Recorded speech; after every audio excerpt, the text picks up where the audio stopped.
Hello, I'm Tiffany Shlain, live at the 50/50 Day headquarters in San Francisco. There are over 11,000 events in all 50 states and 65 countries, all having screenings and discussions about what it's going to take to get to 50/50. It's very exciting. We've loved seeing everyone using the hashtag getting to 50/50, all the photos. Those of you having events, definitely Facebook Live your events, hashtag getting to 50/50, so we can integrate them into the stream. I know there's a lot happening at lunchtime, which is great. And I'm so looking forward to this next conversation with Ellen Pao, because not only is she someone that I admire, but we are also fellows together. There needs to be a feminine word, fellow. Fellows, fellas? No, that doesn't work.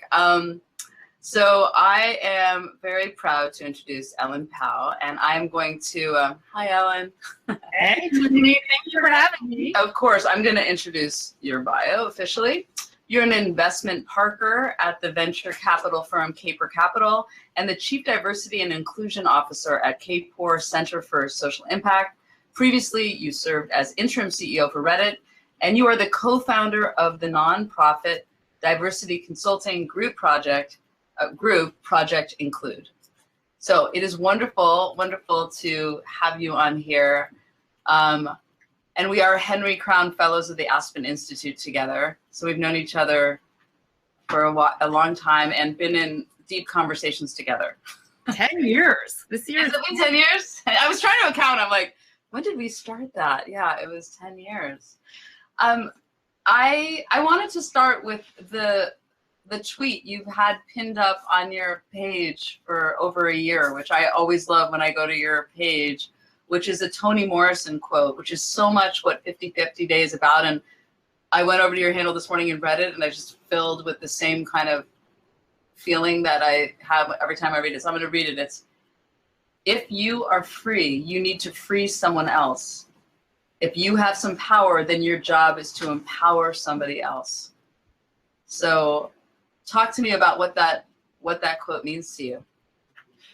It's been something that I've had pinned up for a long time now, and it was something that helped inspire me through all the obstacles I've faced, because it helps me put my experiences in context. So even though I've had all of these obstacles, I'm in pretty good shape. I have had these opportunities. I've had the ability to make these choices. And for me, many of these things were decisions. It was a decision for me to join Reddit. It was a decision for me to sue. It was a decision for me not to settle. And I've had these opportunities because I've had a lot of privilege, and being able to remember that and remember that, what's driving me is helping others has been,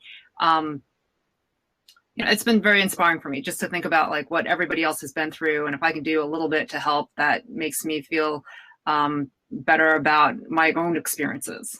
That's beautiful and powerful. And what do you think? I know you and I have both been in the tech industry for a long time. And do you think, what's the lay of the land right now? And sometimes I feel like it's moving forward, and then sometimes I don't. I do think it's moving forward, but in the arc of history, a lot of the film I made, 50/50 and 50/50 Day, is where are we on that arc of history? So I certainly know at the beginning of the Webbies, I felt like I was the only woman in the room. It doesn't feel like that anymore, but I would love to hear your thoughts about where do you think we are in terms of people being conscious of the gender issue in tech companies? I'd just love to hear your thoughts about that.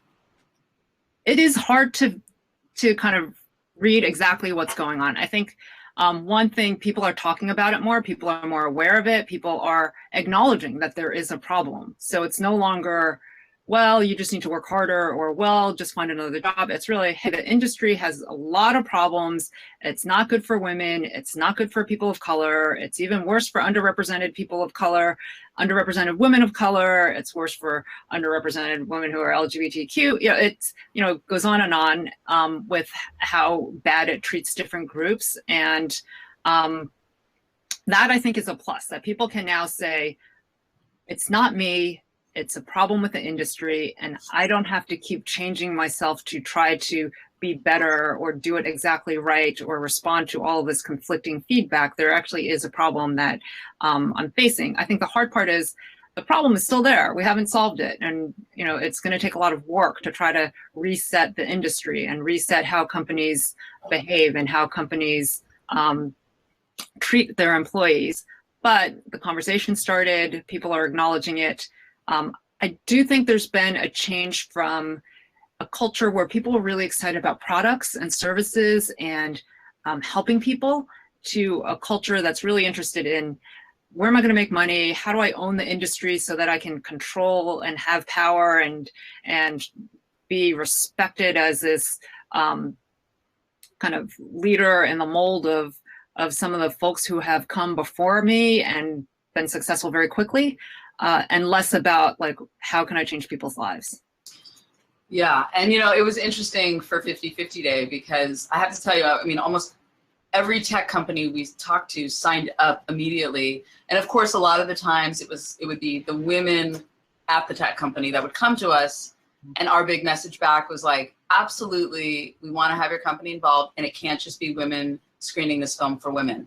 You have to make it a campus-wide screening and get everyone involved, or else we're not going to move this conversation forward. So that has been really interesting. And everyone, of course, was on board once you say it. It's like, this is, you know, there's a lot of like women's programs at the tech companies about mentorship and leadership, but, you know, we really, our goal is to really make this conversation accessible and open to men. The film, we worked really hard. And my husband, Ken Goldberg, he would look at the script and literally go, yeah, that line, you're going to totally lose men. And, you know, it's a funny thing because I really want them to be a part of this conversation, however you identify. I want to feel like we are all talking about getting to more equality and diversity and inclusion. And how do we do that? Equal value for everyone. So that's been a real goal of ours. And I would love for you to talk a little bit about Project Include and just what it is and your goals with it and what you're doing right now. Because I think it'd be great for everyone to hear about that. Yeah, thank you. It's it shares a lot of the same values as 50/50 Day. I think it was a group of 8 women, including myself, who have been in tech for a long time. We have 150 years of experience in tech, so we've seen it all. And we're just like, this is not moving in the right direction.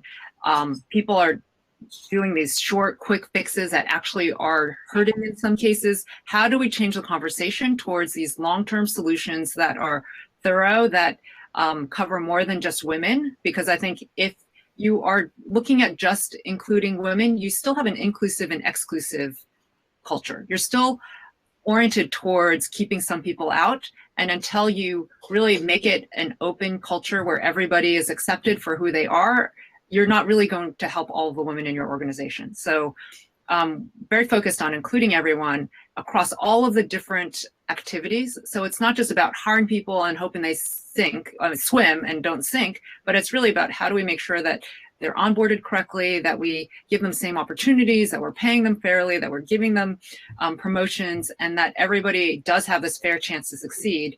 And the third part that we thought was really important was, how do we get it to be measured? Because what you measure is what you manage. So doing surveys, making sure you're tracking your demographics, you're tracking the sentiment across all of these different groups of people to make sure that, you know, everybody's included, people are getting a fair chance, and they perceive it that way.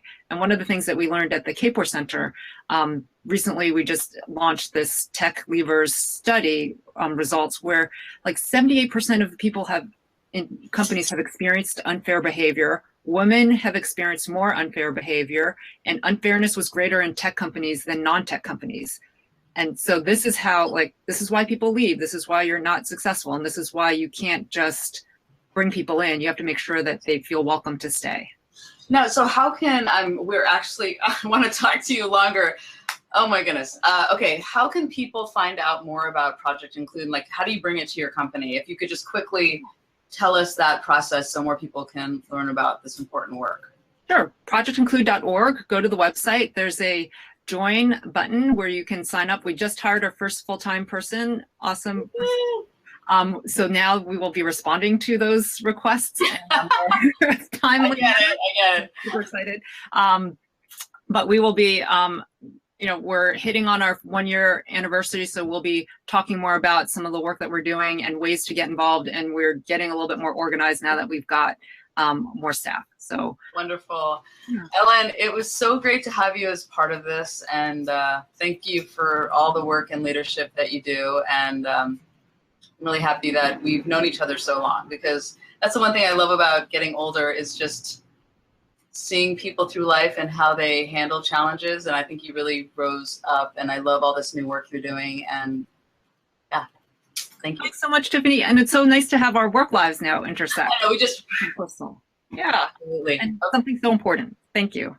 Thank you, Ellen. Bye. Bye.